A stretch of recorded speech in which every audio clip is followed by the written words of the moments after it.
Hey guys, Hammer here. Thanks for clicking on. I know it's been a minute since I've made a video.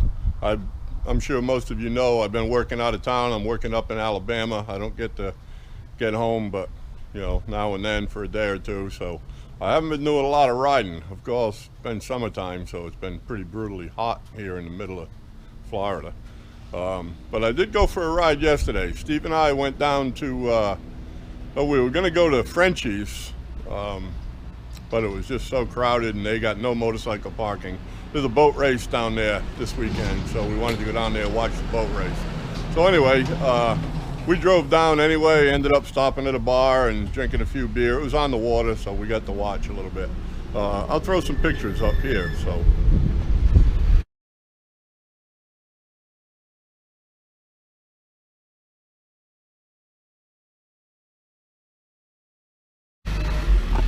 All right, so I got home and found an issue. My seat was loose, and I don't know how well you guys can see this, but there's a hole in that fender right there that's made for a bolt that is missing, obviously. So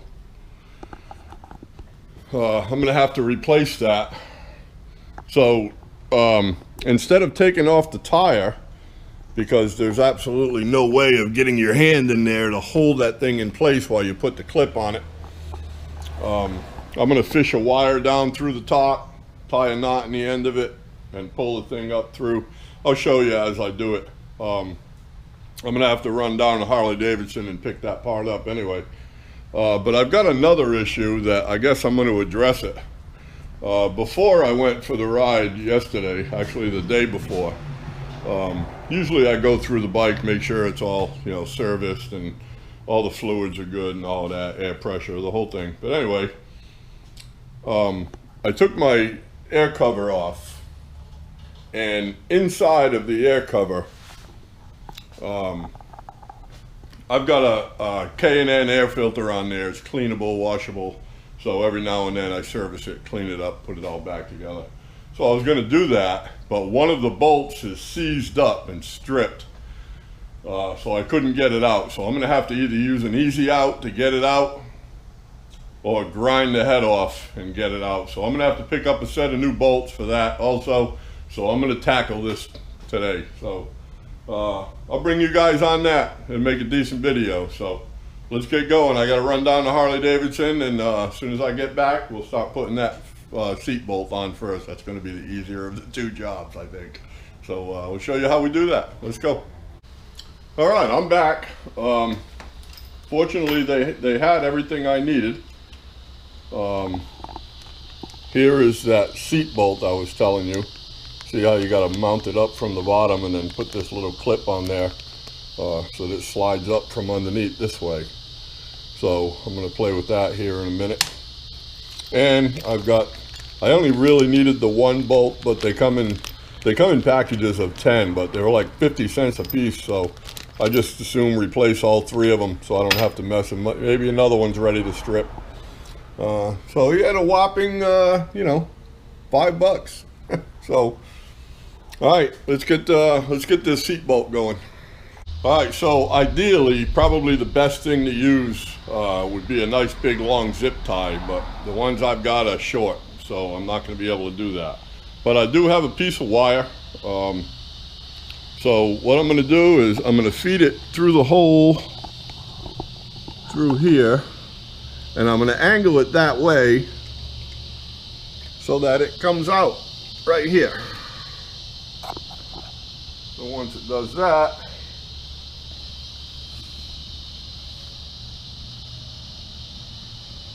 I can put this through. I'm just going to tie a little knot in it to hold it, and then I'm going to pull it up in. All right, so there's my little knot that's going to hold it from sliding back out. So we come up to the top. And we just pull it up into here. Obviously the hardest part of this now is going to be to get that little key to line up. So I'm going to try to look for the little key. Looks like it's right there.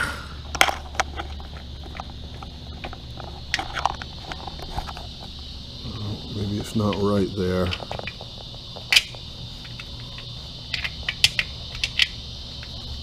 There it is. So now that's in place. I'm going to keep some tension on this. Take my little plastic clip. Put the plastic clip on.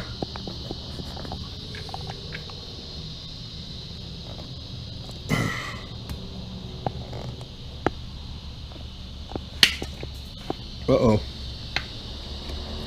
Lost my little plastic clip.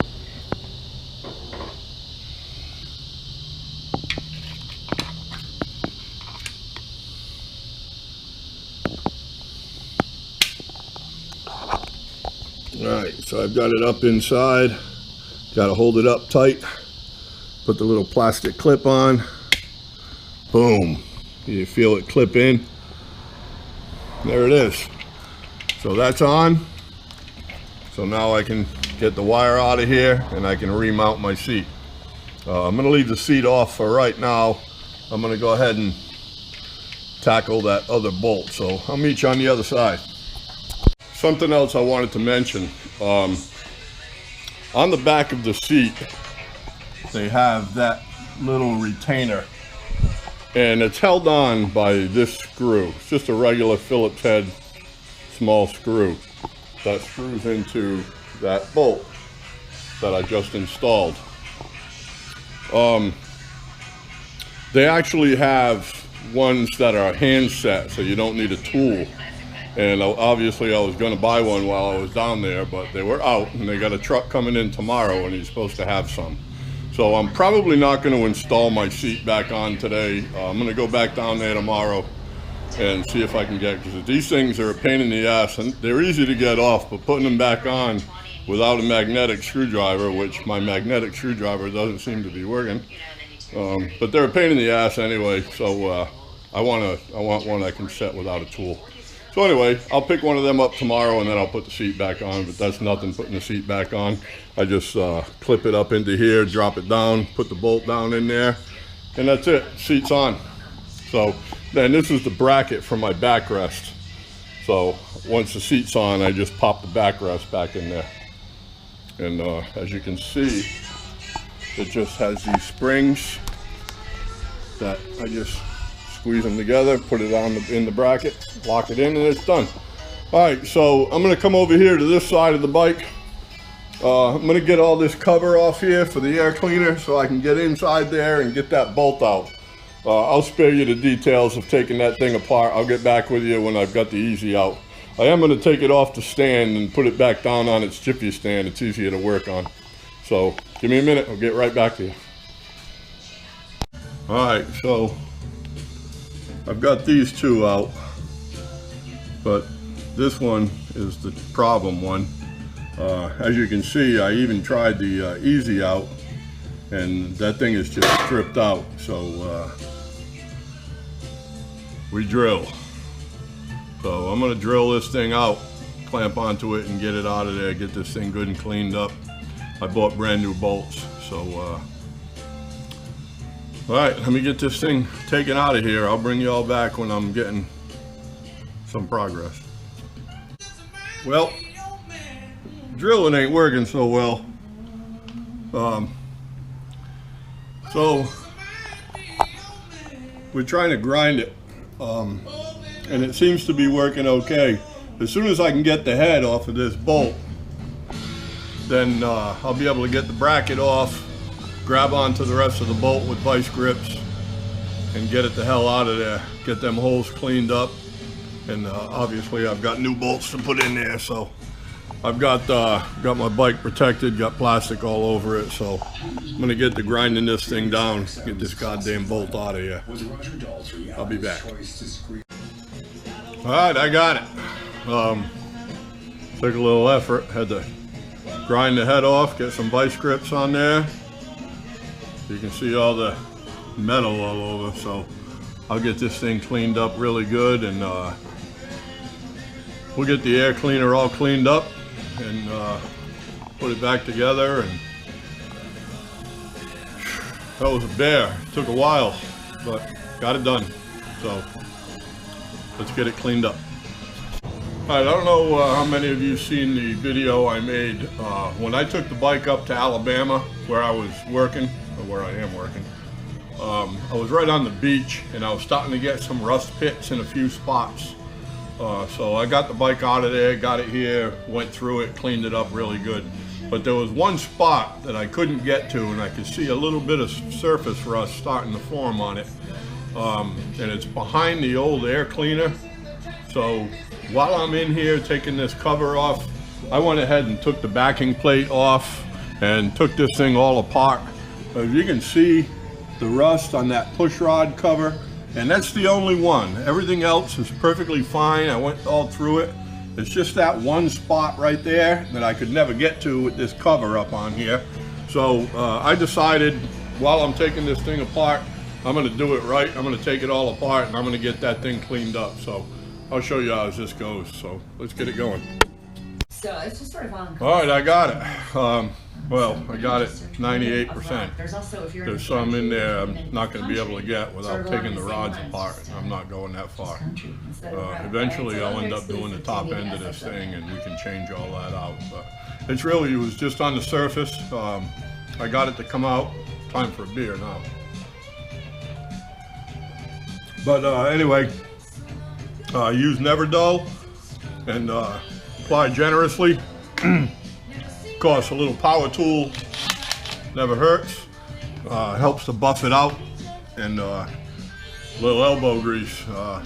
There's no substitute. So as you can see, it came out pretty good. All that heavy rough stuff is off there. I got it just before it was starting to pit, so kind of happy about that. So I'm gonna go ahead and have this beer. I'm gonna do some cleaning on this thing while I got this thing apart. Then I'll get it all back together, and then I'll come back and we'll end this video. So thanks for coming along. Talk to you in a minute. So I'm still waiting for the, I wanna make sure the air cleaner is good and dry before I oil it up, put it back together. I went ahead and did something here that I know damn well I'm gonna get comments on in the comment section, but y'all feel free to have at it. But I put just a little dab of grease on the end of this bolt, and then I threaded it into each of the holes just to give it a little something. I know there's not a lot of pressure on these things and it's not much torque, but look at the corrosion and the shit that was on that bolt. And I regularly take this air cleaner out apart and clean it up. I'm not sure how that came. I mean, maybe it was because of keeping it down at the beach for that couple of weeks I had it down there. I don't know.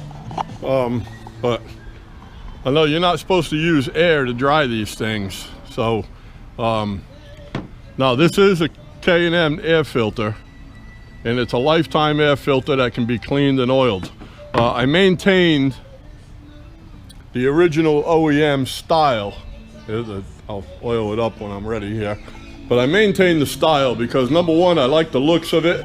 And number two, I mean, a lot of engineering goes into keeping water out of these things. Now I know a lot of guys, they put these stage 1 big suckers on and everything, but they gotta take in a lot of water because there's no housing around them. I'm not a fan of that. I want this bike to be here for a while, so that's why I stayed with the stock cover. I can replace the filter, I can clean it. I don't know how many, it says lifetime, but I'm not planning on that. But anyway, I've got it drying right now, and I did that. So feel free to comment on the little bit of grease thing. I know some of you are gonna, and that's fine. Because I don't mind a little criticism, you know, bring it. You got a better idea, bring it. But I know, because of the way that bolt was, that there's gotta be some oxidation or corrosion inside there. So I've threaded the bolt in and out a few times and cleaned up the grease and threaded it in and out a couple more times, just trying to clean up the threads in there. So let me know what you think. All right, well, I've got it all put back together and pretty well cleaned up. It could still use a detail, but you could detail it and it still needs a detail. So anyway, I got to get this mess all cleaned up, sit around, have a couple of beers and relax. So appreciate you guys coming along. Thanks for joining me as always. Don't forget to like, share, and subscribe. We certainly appreciate that. And like I said, hopefully next month or two I'll be back home and we'll get to riding more. Winter's coming, so it's going to start getting nice out, and we'll get some more riding in. So hope you enjoyed this video, and there's going to be more to come. So thanks for coming along. Remember, y'all, be safe out there. I'm Hammer. I'm out.